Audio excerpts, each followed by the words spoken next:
Welcome to Doctrine and Devotion, a podcast that explores Christian faith and practice from a Reformed Baptist perspective. My name is Joe Thorne. I'm the lead pastor of Redeemer Fellowship in St. Charles, Illinois. And I'm Jimmy Fowler, executive pastor at Redeemer Fellowship. How's it going, man? It's going good, man. I'm feeling some pressure. The pressure. Why? Well, we got to start banking a bunch of episodes. Oh, you're leaving again. I know. I have to. Bye, Jimmy. I know. I got to head out, and I got Michelle and I were on vacation, and then I got to go. Where are you going? Well, Italy. We're going to Italy. Oh, you're going to Italy? Well, yeah.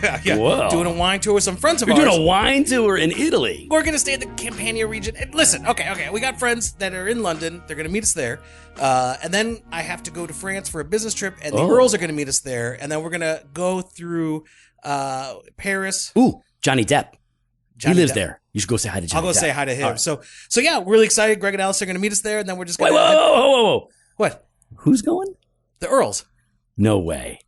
Yeah, they're going to meet us. How come you taking the Earls? Why are you taking the Earls? You're taking the Earls. You're not taking us. I'm not taking You're them. totally taking them, aren't you? I'm not taking them. I'm going to ask. I'm going to ask. And right now, they keep blowing up my phone. We're kind of planning, what sites to see and all that. But anyways, I'm going to go there. They're going to go to a meeting in Amboise. So there's like a half an hour of work you have to do there while you're there? Okay. Well, it takes 2 hours to get there, and then I got a couple hour meeting. There's probably some winery you're going to stop by on the way. Yeah, we're going to rent a car that goes through the countryside there. Okay. And, sounds fun, man. Yeah. It's Sounds going to be good. So we got to bank all these episodes then. Yeah, we do. While you're gone, I will have some French dressing on my salad. Oh, so it's like we're together. Yeah, well, listen, we're doing a bonus episode because over the weekend, the internet got all hot and bothered. What? Does that happen to the internet? Sometimes the internet gets its undergarments all bunched up and people start tweaking, freaking, whatever. Yeah. It happens a lot, I guess. And people that we like jump in, and sometimes they say things. They overreact. People are overreacting all the time. It just feels like every time I turn on Twitter or whatever else, everything is a test of orthodoxy. Everything. Yeah, well, this time... I would hate... Seriously, though, I don't even know if Jesus would pass these tests of orthodoxy. I think people would have some trouble with Jesus, for sure. So, Matt Smethurst, we know him. We like him. Yep. Smethurst, I love his jam. Brothers. He is my jam, and I love his jam. He made a statement on October 3rd, 2019. He said, Adam fell, Noah got drunk, Abraham lied, Jacob cheated, Moses murdered, Rahab prostituted, David fornicated, Jonah fled, Thomas doubted, Peter denied, Paul persecuted, we rebelled, Jesus redeems. That's good. That's a good one. I like that. That's a good one. Matt.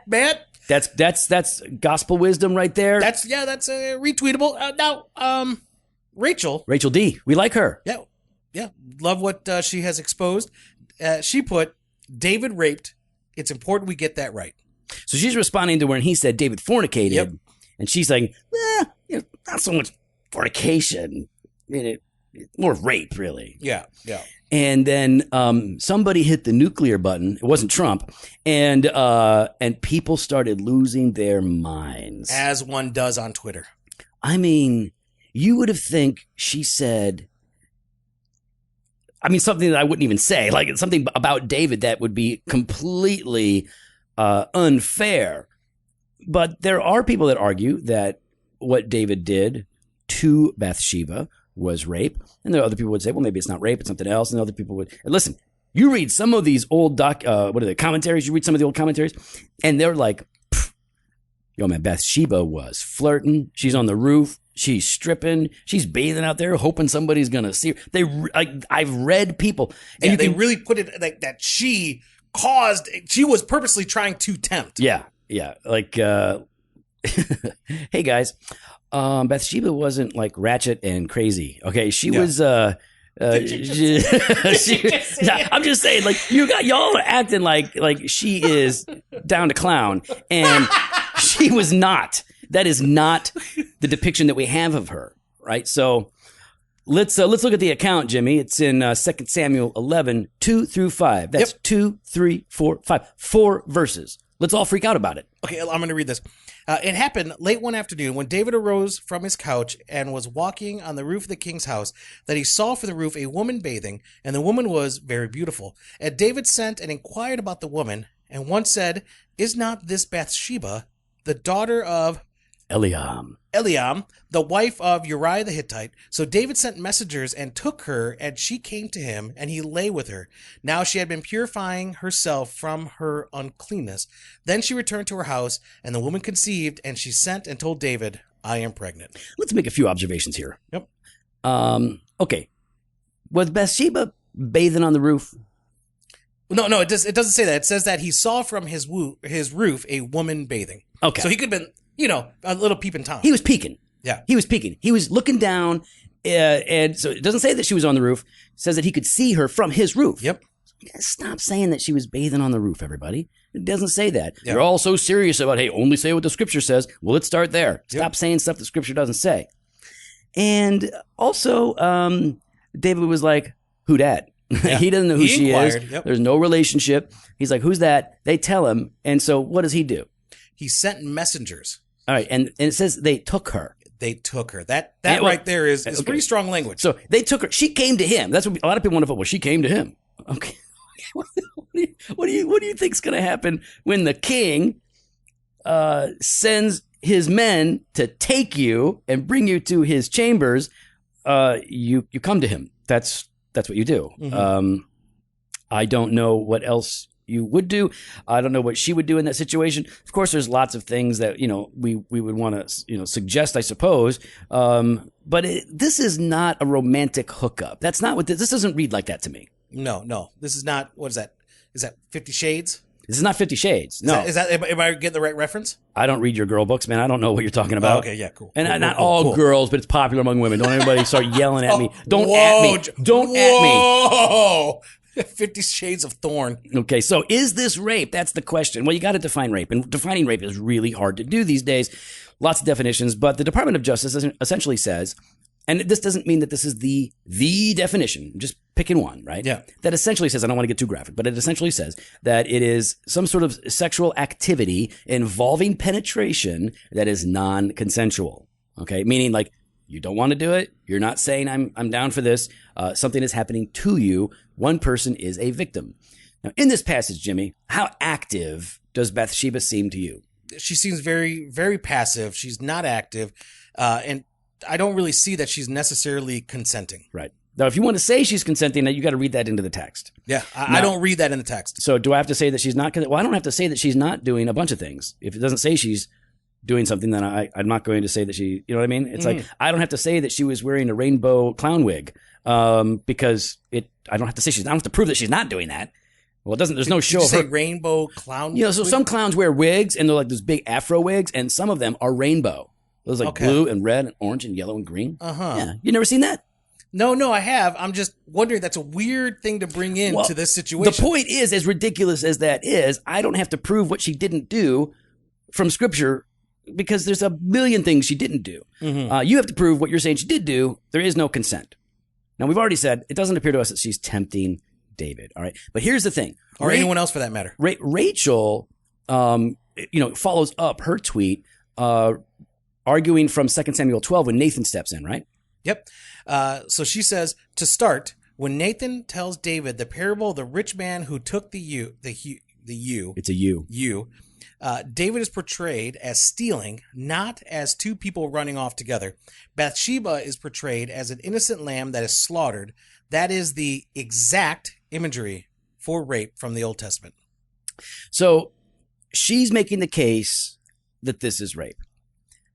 Now, when I look at this, if I'm being honest, which I'm always honest. Mm-hmm. I'm glad you're finally being honest. I'm always honest. Mm-hmm. I'm not convinced it is rape. I think it could be rape. I don't know that is as clearly spelled out as I would want it to be to say this is definitely rape, depending on the definition. It could be. It certainly could be. But whatever it is, it's definitely an abuse of power. It's definitely him sexually manipulating somebody, taking advantage of somebody. And if that constitutes rape, then it's rape. This is definitely sexual abuse.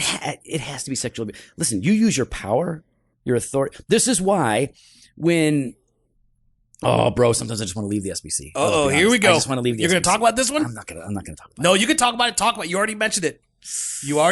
Now you got to say it. Oh, so when I was at Southern, there was a professor there named David Sills. And there's an allegation made by a former student of his that he had groomed her and lured her into a sexual relationship. Now, here's the thing with this girl. She didn't go public with it. She didn't tell anybody. And she says, listen, I was a willing participant in this. All right. So I've sinned in this, but I'm still a victim in that my professor, who had authority over me, whom I looked up to, really kind of manipulated the situation. And of course, I agree with that. And to do that, if you're a boss, if you're a professor, when you start putting the moves on somebody over whom you have authority, you are abusing your power. It's a very tricky situation. This does not mean that a boss can't ever fall in love with a person that works for him and they can get married. That doesn't mean that can't happen. It certainly can. But it is incredibly complicated and it is ripe for abuse, that sort of a situation. And so, yeah, this is, I think it's abuse. Now, some people are saying it's definitely not abuse. And they appeal to, chapter 13, where Tamar is raped. So give me an understanding. Why are they appealing there? All right. So I'm going to scroll down here in my Logos Bible app. 2 Samuel 13, Amnon and Tamar. It says now, Absalom, David's son, had a beautiful sister whose name was Tamar. And after a time, Amnon, David's son, loved her. And Amnon was so tormented that he made himself ill because of his sister Tamar, for she was a virgin, and it seemed impossible to Amnon to do anything to her. But Amnon had a friend, this guy's great, whose name is Jonadab, the son of Shemaiah, David's brother. And Jonadab was a very crafty man. And he said to him, O son of the king, why are you so haggard morning after morning? Will you not tell me? And Amnon said, I love Tamar, my brother Absalom's sister. And Jonadab said to him, just lie down on your bed, pretend to be sick, and you can orchestrate it so that you can have Tamar come in, cook food for you, feed you, and then boom, you can make it happen. You put your moves on her. So this happens. She feeds him, and he says, come lie with me, my sister. And she's disgusted. Right? She says, no, my brother, do not violate me, for such a thing is not done in Israel. Do not do this outrageous thing. Objection, non-consent, like standing up to this fool saying, no way. Of course, he's not a king, you know? Yeah. So anyway, and they're relatives. And she says, as for me, where could I carry my shame? And as for you, you would be one of the most outrageous fools in Israel. Now, therefore, please speak to the king, for he will not withhold me from you. But he would not listen to her. Being stronger than she, he violated her and lay with her. So there we have a clear depiction of rape in the same book, 2 chapters down. So some people are saying, listen, if they wanted to make a whole thing about how David raped Bathsheba, they just would have said something like this, that he violated her and lay with her. And I think that that's a fair observation to make. Like, listen, couple chapters down, we have a very clear account of rape, and what we have up above in chapter 11 is not as clear of an account of the situation. It's more vague, and therefore we don't have all of the questions that we might have answered. So I think that's why, some people would say, well, this is rape. I don't know that the account above is rape. But in the end, okay, let's just say, so I don't know where I stand. Jimmy, where do you stand? Do you think, are you going to say David's treatment of Bathsheba constitutes rape? That's hard. That's hard. I see the word that he took her, right? And I think I'm putting my own, preconceived notions behind that word, right? And saying, I read into that something more of an aggressiveness to it, right? Yeah. But I for the reason that you said, I don't want to say what Scripture itself is not saying, and it may be saying that, and we just may be interpreting it wrong, right? Correct. We're open to that. What I do believe, though, that this is an abuse of power. This for sure is sexual abuse. This was manipulation. I do think David used his position, manipulated her, and took advantage of her. Totally. It's disgusting. People freak out like, how dare you say David? David murdered a dude. Like, yep. Why are you tripping? To investigate this and to conclude, some people conclude, well, it looks to me like David raped her. And their hats are flipping off their heads, their monocles are dropping out of their eyes. It's like, look at man, either you can interpret this either way. You could interpret it and be a faithful biblical Christian who loves God and loves his people and conclude that that David raped Bathsheba, like John Piper. He said it was rape in 2008. That's like 11 years ago, before he went crazy. He didn't go crazy. Maybe. Either way, this view, either way you interpret it, is not necessarily the end of one's orthodoxy. It does not mean that you are a social justice warrior that is redefining all of your terms. And if you interpret it that it's not rape, that doesn't necessarily mean that you don't care about victims and assault. Now, the reason, though, this is important is because the church oftentimes does hide or downplay sexual assault and rape. Yeah. In our own denomination, we've seen it, where I think Baptist Press on that David Sills thing, basically we're just kind of inappropriate behavior. Yeah, just like treated it, just wasn't honest about it. These are important issues. We need to learn how to talk about these things, how to think about these things biblically, theologically, and culturally. Right? We have to be able to do that. We have to be able to communicate and understand what's going on. We got to define our terms.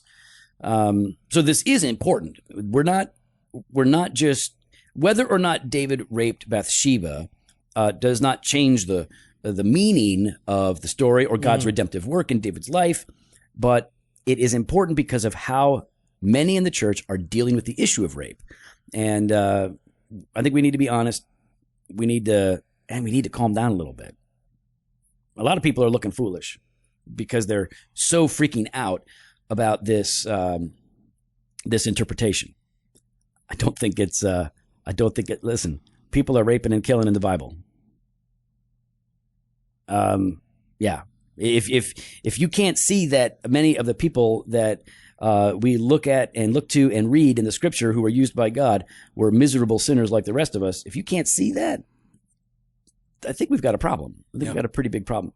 But overall, Jimmy, this I think it's a good conversation to have. By the way, a lot of the people on that thread that Rachel created, a lot of good comments. Yeah. A lot of balanced comments from both sides. Not everybody was on 11. Yeah, but some people were. Too many people were freaking out about it, as if what they really need to do is to prove that David was more righteous than she is suggesting.